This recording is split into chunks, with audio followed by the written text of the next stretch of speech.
Alright, so let me talk to you guys real quick about being a little bit cheeky, or maybe even more than a little bit cheeky on your tax returns. So if you are self-employed, right, you probably already know that you can be a little bit cheeky on your tax returns and claim things as business expenses, even though maybe they're not quite fully really business expenses, but you can kind of claim things as business expenses in order to reduce your tax, right?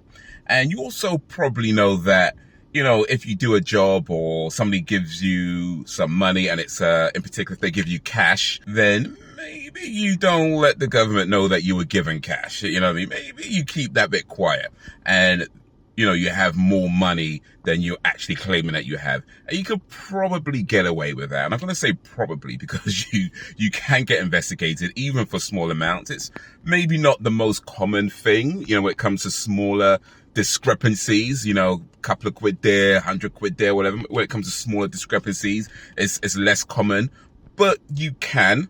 HMRC reserve the right to investigate you for any reason, regardless of how small the discrepancy is. So you can be investigated, but it's unlikely, right? So you probably know that if you do these things, you keep it relatively small, you know, you could probably get away with it. But here's the thing, and here's the thing that I want you to consider. Even if you get away with it, it's not always a good idea to do that, right? For one thing, yeah, you can get investigated, and if you don't have a really good accountant and or a really good lawyer, you may find yourself in a lot of trouble over what's really just a small amount of money. So that's a possibility. But let's say that doesn't happen. Let's say you never get investigated because it's just too small amount for them to bother with. Let's say that's the case. The point is that even if you get away with it, making yourself seem like you have less money than you actually do may be okay for the short term where you pay less tax, but in the long term, it could have really bad effects. Now, one of those effects is that it could affect a mortgage application, because when you apply for a mortgage, they're going to ask to see things like your tax returns, and they're going to use the money that you let the government know that you have as a way of deciding whether you could afford it or not.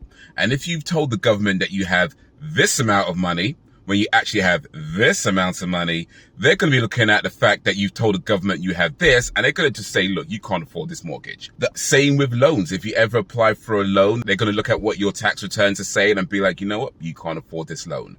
And you may be able to afford that loan or afford that mortgage 2-3 times over, but because you told the government that you have a small amount of money, where you actually have a big amount of money, they're going to look at what you've told the government, and they're going to be like, you know what? You can't afford this. So it's going to affect your ability to apply for a mortgage or apply for loans and various things like that. The other issue as well is that if you decide, well, I just won't get a mortgage, I just won't get a loan, I'll just save my money and buy the thing that I want to get. Well, then it's going to be like, well, wait a minute. If you're making £9,000 a year because you told the government that you're making £9,000 a year, yet somehow in 5 years you're able to buy a £50,000 car, somebody's going to be looking into that. Somebody's going to be looking into that. It's like, wait a minute, you make £9,000 a year and it took you 5 years to afford a £50,000? The math ain't mathing on this one.